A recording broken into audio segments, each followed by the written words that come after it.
반갑습니다. 연휴 마지막 날, 일요일 날인데요. 제가 시간이 남아서 우연찮게 TV 방송을 보다가 양도세 관련된 이야기가 나오길래, 잠시 제가 신선한 생각을 하게 되었습니다. 그래서 급할 건 없지만, 간만에, 아주 오래 간만에 영상을 찍게 되었습니다. 세팅이라든지 그런 부분들이 좀 다 잊어먹었어요. 그래갖고 녹화를 하도 안 하다 보니까, 그래서 약간 소리나 음질이 안 좋을 수 있는데 그 점 양해해서 자체 그 볼륨을 좀 줄인다든지 뭐 그런 식으로 해갖고 보였으면 합니다. 정 안되면 제 블로그에 글을 올려놓았으니까 블로그 글을 읽어보셔도 충분히 내용을 이해하실 거라고 봅니다. 먼저 그 양도세 3억 기준에 따른 대응 전략이라는 제목으로 블로그에 글을 올렸고요. 먼저 현황을 파악을 해보는데, 개인적 생각입니다. 종목당 3억 매수했을 때 세금이 붙으니까, 통상 계좌에 3개에서 5종목을 보유한다는 가정하였을 때, 현금을 보통 10억 정도 보유하고 했을 때 최소한 10억 계좌다라는 가정을 했습니다. 다시 얘기하면 이 10억 계좌 정도를 운영하는, 또 계좌가 하나이진 않겠죠, 그죠?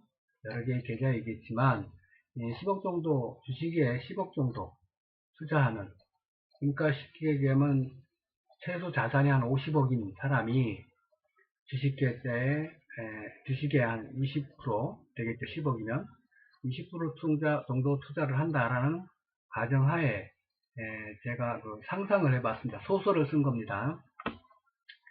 물론 이제 요게 그 자산 배분은 제가 그냥 임의적으로 대략적으로 그냥 하는 거니까 의미가 없습니다.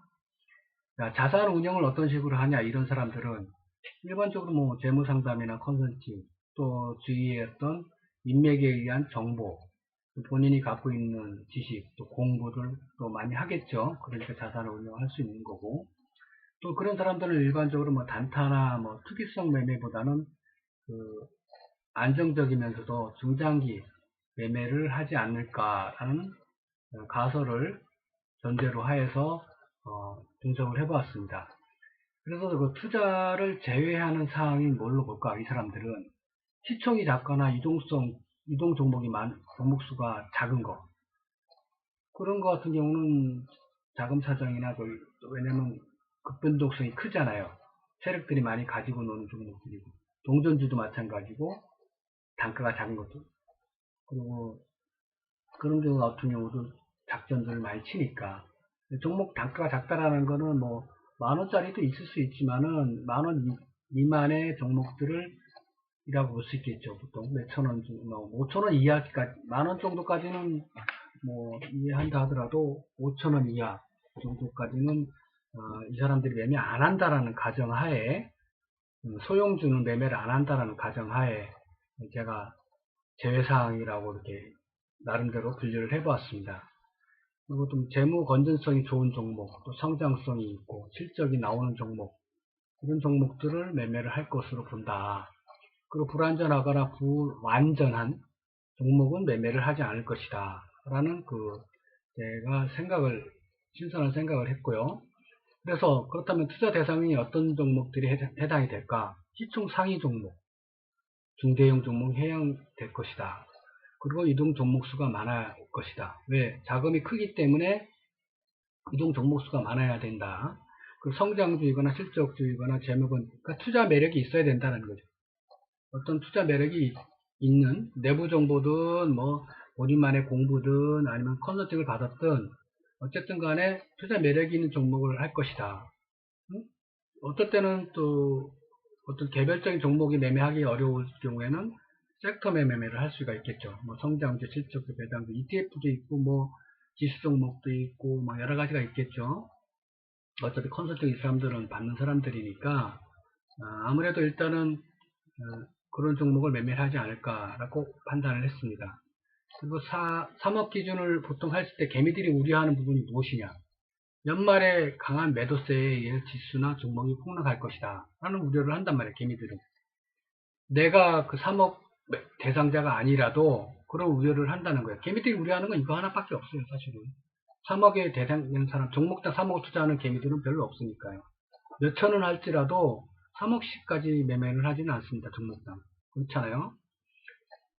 그렇기 때문에 또 개미들은 또 대부분이 단타나 단기성 매매이기 때문에 중장기 투자 개념을 안 하죠. 매매 개념이 많이 강하기 때문에 이렇게 종목당 큰 금액을 넣는 경우가 거의 없다고 볼 수 있습니다. 그래서 여기에 해당이 되는 거는 지수나 개별 종목들에 영향을 줄까 봐 한 우려 때문이지 다른 건 없습니다. 사실 개미들은. 그럼 좋다. 지수나 종목이나 지수에는 영향을 당연히 주겠죠. 대형주이고 시총 상위주이고 하니까. 그죠? 그렇지만은 개별 종목은 우리가 여기에 해당되는 투자 대상 종목, 이 사람들이 투자했던 종목, 3억 이상씩 투자했던 종목을 제외한 종목에서는 매매를 연말에는 하면 된다는 얘기죠. 그 전에는 이 사람들이 털 때 손해보고 털지는 않기 때문에 일단은 수익권에서는 이 해당되는 종목들은 일단은 개미들이 먼저 나와야 된다는 얘기죠. 먼저 나오고 나중에 연말까지 그럼 손 빨고 있냐? 아니죠. 여기 해당되지 않으면서도 성장이나 실적이나 재무 건전성이 있는 종목들도 있고, 왜냐면 시총이 상위에 해당이 안 되면서도 동전주이면서도 여기 해당되는 종목들이 상당히 많습니다. 의외로. 그리고 그 이슈나 연말 연초되면은 이슈나 재료가 많이 쏟아집니다. 제 블로그에도 제가 주간 투자 전략에도 언급해드렸지만, 철강주라든지 조선주, 증권주 다 몇 달 전에 아니지 추석 전후로 잡으라고 했었어요. 제가 주간 투자 전략에 언급을 했었는데 그 종목도 다 소외됐던 종목들이잖아요. 그렇듯이 다 틈새가 있습니다. 틈새 공략을 하시면 되는데 그래서 제가 대응 전략으로 개인적인 생각입니다. 이거는 투자를 하라 마라 그건 알아서 하시는 거고 개인적 생각으로 대응 전략을 한 겁니다. 조금 전에 제가 언급을 드렸지만은 어쨌든 간에 팩트라는 거는 개미는 해당이 안 되는 거예요. 3억에는 50억 이상의 자산가 최소 50억 이상 자산가들만 해당되는 거지 방송이나 언론이나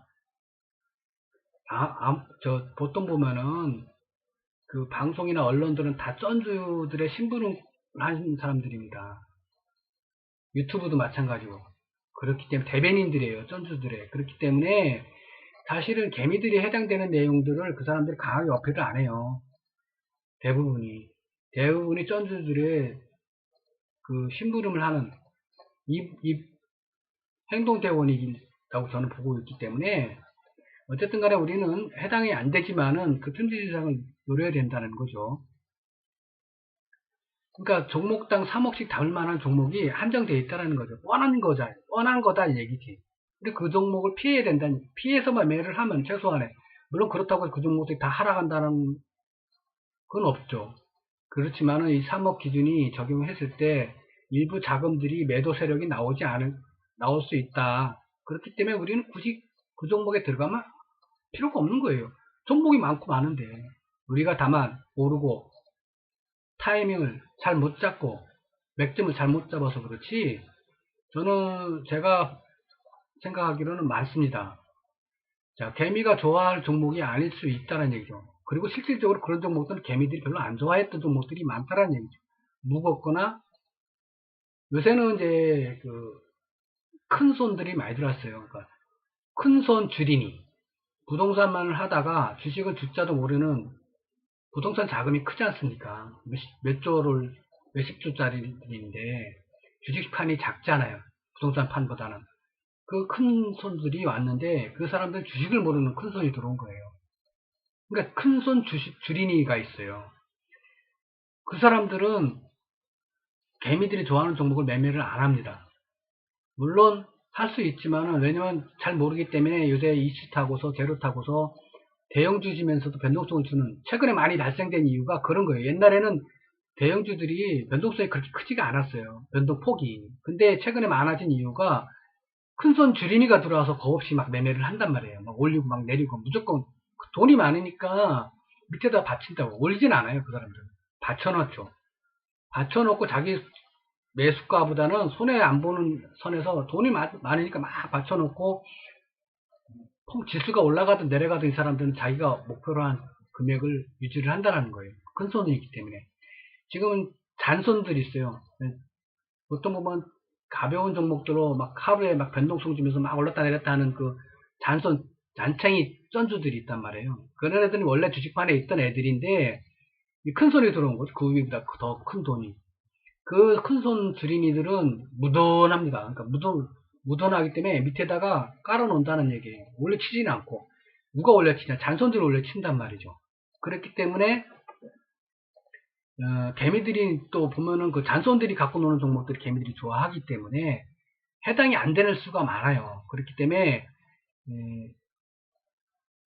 제가 얘기하다 보니까 제 얘기가 다 맞다라고 오해할 수가 있는데 저는 하나의 그냥 그 영상을 올린 사람이라고 생각하시고 제 말이 100%다 맞다라고 생각하지 마세요. 이 방송을 보거나 이 글을 나중에 제 블로그에 글을 보시는 분이 있다고 그러면 100% 맞지 않는 저 개인적인 사견입니다. 그리고 제가 실력이 있다 없다 그거를 논하기 전에 그냥 이런 부분도 생각할 수 있구나 한편으로는 그런 식으로 받아줬으면 합니다. 악플을 다셔도 저는 신경 안 쓰고 그러니까 그거는 상관이 없는데 어쨌든 간에 제가 보는 관점에서 이렇게 말씀을 드리는 거고 결론적으로는 어떻게 그럼 대응할까 우리는 이게 가장 중요한 거죠.